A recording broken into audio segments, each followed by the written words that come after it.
What's good, y'all? Long time no see. As always, your boy is back in the building. The main attraction, Emory Ogletree II, here again. I know I've been gone for a while, but I'm back with another episode of Let's Get It.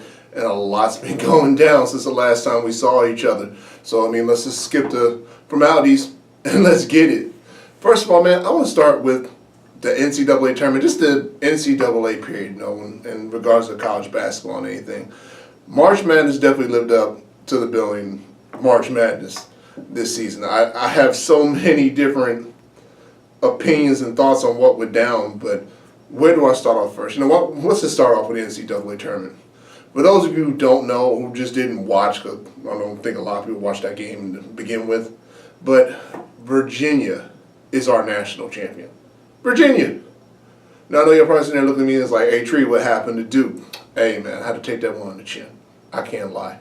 I thought they were going to win. I felt they should have won, but no, they came up short against Michigan State, which made me a little nervous once I figured out they were going to face each other when I saw, saw the bracket. But came up short, man. Lost by one to Michigan State.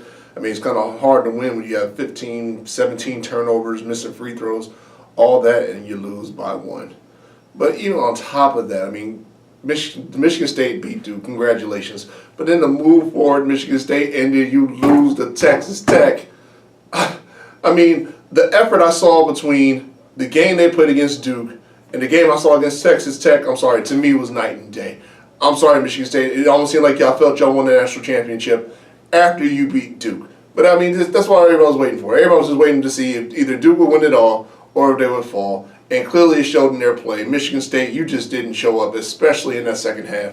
And Texas Tech took it to you. And let's take it to the other side of the bracket, where, again, Virginia came out on the other side. And I think I had Virginia in one of my brackets at least going to the Final Four, definitely Elite Eight, but not winning it all. And I'm sorry, some of y'all may not agree with this. I don't really give a damn. I still feel that this Virginia team is the luckiest, even though I don't believe in luck, so let's call the most fortunate national champion since the Wolfpack beat Phi Sigma Gamma. Yes, I said it. I don't believe Virginia is the best team in the country, even if they did win the damn national championship. I don't care. They're still not the best team to me. You can't tell me that this team is better than Duke, and Duke beat them twice. Once when they were undermanned, without Trey Jones, beat them by 2 at Duke. Then they go to Virginia full strength and beat them by 10. Now, again, like I said, we're talking about March Madness. Anything can happen. And Virginia, on a lot of accounts, had 3 games they could have lost. The Oregon game, the Auburn game, and on top of the one after that, they could have lost the Texas Tech game in the national championship. If you really watch all 3 of those games, especially Auburn and Texas Tech, oh my God, it just drives me crazy. Congratulations, Virginia. If you want to call this hate, call it what you want. It just annoys me because, it's the other thing I do love about basketball, though, is that sometimes it's better to be lucky than good. It's that old saying, 9 times out of 10, we probably beat you, but it only takes that one time. And Virginia, this was your 1 year. And already they're sitting there talking about, no, Virginia's the odds-on favorite to repeat next year. I'll take that bet. I'll take that bet right now. I'll be damned that they will come back and repeat. I don't care if Jerome comes back. I really don't give a damn if Guy comes back either. They will not repeat. Anybody who wants to put that bet down, holler at me at my Twitter feed. Let's get it MCG. At the Micadiva, whatever you want to do. Reach out to me. Put it down right now that you feel Virginia will repeat because they were so fortunate to win this one. They shouldn't have won, but they got it done. Oh my God. And it's not just the fact they were fortunate. We got to talk about the officiating in this tournament. The officiating in this tournament, and I'm not really one to really get on the referees, but sometimes you just got to recognize when you're just missing a lot of bad basketball. I don't know how many push-offs I saw during the tournament, and hardly you see any calls at all.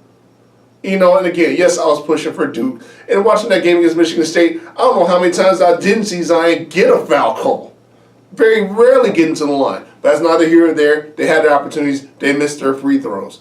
But let's just fast forward to the games of Virginia and Auburn. Yes, as a lot of the pundits on all the different talk shows been talking about, yes, my man Jerome double dribbled. And I'll be honest with you, just like everybody else, Initially, I didn't know it was a double dribble, but I will admit, though, I felt something was wrong. Because when he went behind his back, bounced off his foot, at half court, mind you, bounced off his foot, went back, picked the ball up, started dribbling again. I'm sitting there looking like, there's got to be something. It had to be something. But you have two referees at half court looking blatantly at the play. And no call at all? In that moment?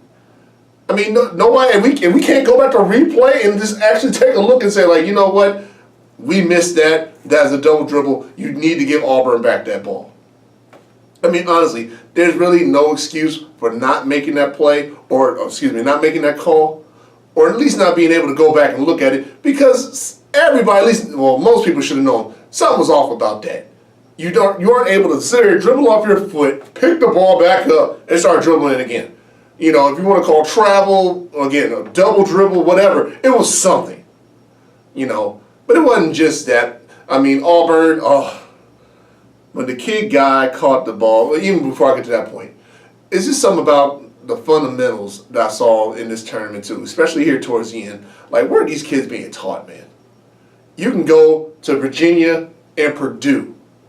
Purdue up to Virginia has to miss just in order to go to overtime.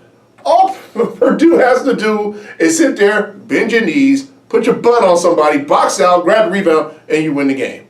Not only do they not do that, when he misses, they allow him to smack the ball back to half court.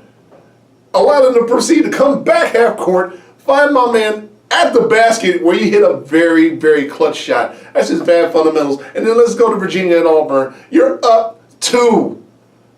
And Virginia has to sit up here and make a hustle play.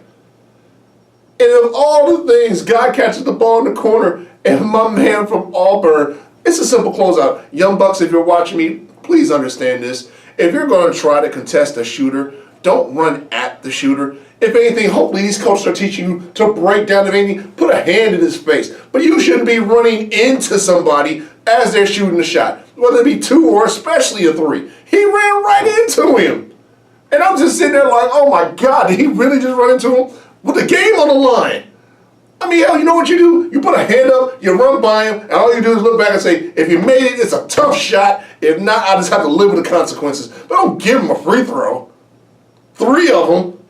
Now you're down 1, and you decided that you lost again. I mean, just so many different things that could have gone to that. But again, it's not just that. I mean, just some of the calls throughout that tournament was just so ridiculous. I mean, you can look at the game I went to with my old man and his crew when we saw the Texas Tech Gonzaga game down in Anaheim, and my man made that great block out of bounds and somehow was able to turn around and still keep it in play. Now, I mean, he's already very athletic. Don't get me wrong. But again, it didn't seem right. I was sitting there looking up in the stands like he's not out of bounds. But once again, the referees missed it. I mean, I don't get, what are we paying these guys for? You know, how do you sit here and you miss these plays? I mean, in the crucial moments. I mean, it's the little things. The little things that we were sitting up there, and like I said, the dominoes just happened to fall in the right places for Virginia. And again, congratulations, they won. But no, I do not believe they are the best team in the country. They're just the most fortunate. They are the luckiest team in the country who just happen to be national champions. I bet you if Virginia played Duke right now for the national title, Duke would win again. I'm sorry, I just cannot believe that Virginia is the best team in the country. You just happen to win the tournament. They happen to give you the national title, but it's neither here nor there. Sticking with college basketball, man. On the upside, for me, Mick Cronin is gone, y'all. He's gone. In fact, the irony of it all is that he's coming out here with me to LA to become the new coach of UCLA. Now, for those of you who don't know, or if you haven't figured out by now, I am from Cincinnati, Ohio, born and raised. The nasty natty is my home. I grew up a Bearcat fan all the way back to the Bob Huggin days. I went to his camps as a kid. I mean, I wanted to play for UC. I had to settle for the counterfeit one in West Virginia. But through it all, I mean, the style of UC, their mental toughness, the physical play, I mean, everything about them is basically how I styled my game. I mean, that's how bad I wanted to play for them. I love the way they played. But let's talk about Mick Cronin. This is why Mick Cronin had to go. And sure, he didn't get fired, but the fact that he's just gone, I'm happy. Because you realize the last 2 years that my city, again, I just felt we lost our identity under Mick Cronin. Last year, we're beating Nevada by damn near 20 in the second half, and they come back and beat us in overtime. And this year, in the first round, we're playing Iowa. We're up 13 in the second half, and we lose again. And I'm sorry, some of that is just coaching. How do you not get your players together and say, hold up, we need to get here and get focused. We're up 13, trying to get up. Let's not forget what happened to us last year. We were up 20 and lost. You know, it seems like Mick Cronin was quicker to give him a hug after they, damn near tricked the game off and gave Iowa the game to go to the second round. Then he wasn't sitting there holding them accountable for the fact that, hell, find a way to get it done. You're up 13. There's no excuse for letting them come back. But no, Mick Cronin is just sitting there. Hey, it is the best. At least he called a timeout this time. But what the hell did you say? Clearly you didn't say nothing. You didn't say a damn thing because they sat there and lost anyway. And now UCLA, you must really be on some desperate times because you're probably getting tired of hanging on to the wooden pattern sitting up there in the ceiling. Those things are probably about to disintegrate as we speak. You sit up here and you offer a man, yes, he's been to the NCAA tournament for like the last 8-9 years, that's fine. But you realize out of those 8 or 9 years, he's only been out of the first round once. Only once. And you fired a guy, Steve Alford, who took you up to the Sweet 16 3 times in 4 years. Hell, I'll take Steve Alford. I'll take him right now. But Mick Cronin had to go. Oh, I'm so glad he's gone. I mean, if you can't tell by my face, I am happy today. Yeah, I'm pissed that Duke lost, but this is a win for me. I will take it. Because we got to start over. We got to get back to the basics. And shout out to my boy Jay Ink, who's got at me on Twitter last night and shared a tweet from Kenyon Martin, UC legend, talking about, just throwing out there candidate for the new coaching position at UC, Nick Van Exel. Man, a dude I grew up watching. Who's one of the reasons I became a UC fan, who was on that Final Four team back in 90, I want to say 91, 92, one of those two. But he was back there, our star player. Like I said, I grew up watching Nick, along with Eric Martin, Corey Blunt, Curtis Boston, Keith Breaker, all those guys. Like I said, they're the reason that I became a UC fan, along with Huggins. But he suggested Nick Van Exel, and like I told Ink, I'm not against it. I'll be honest with y'all. I'm not too familiar with Nick as a coach. I remember what he was as a player, especially at UC. I could almost make the argument that he's one of the best players I ever played there. Definitely. But as a coach, I just would hope if they were to make that move and bring Nick back, I would just hope that he would bring back the culture that made me a UC fan to begin with. Bring back that culture of the identity that we played with, that tough, physical, in-your-face style. We're not a finesse team. We've never really been known to be a finesse team. We get in you, and we bring it to you. You want to bring the fight to us, we'll bring it right back to you.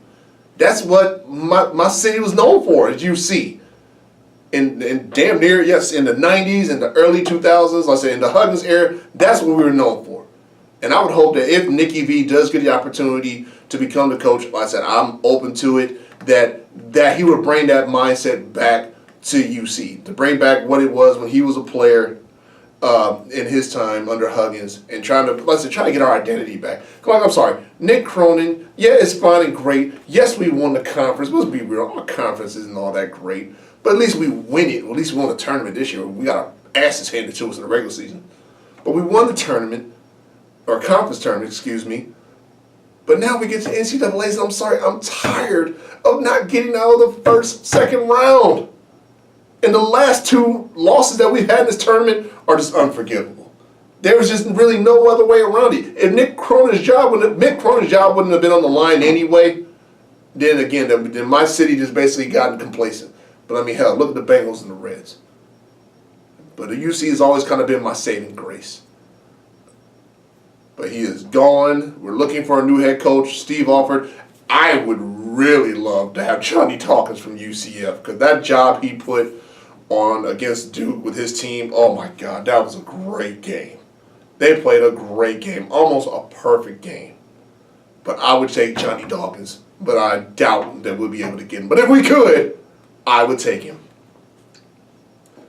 All right, y'all, I'm about to wrap up here in part one. Like I said, I'm glad to be back, man. I haven't done this in a while. Like I said, figuratively and literally, I've been making moves on the outside, so I know it's been a while, but ready to get back into it and have some fun.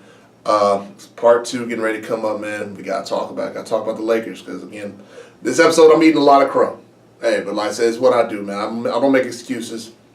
If I say it, I gotta own up to it. But I gotta speak on the Lakers and them not making the playoffs. And for those of you who don't know, yesterday Magic Johnson unexpectedly stepped down in his position as president of the Lakers. I definitely want to touch on that a little bit too. But again, the main attraction, Emory Ogletree II, back in the building. Let's get it. We'll continue. I'm out.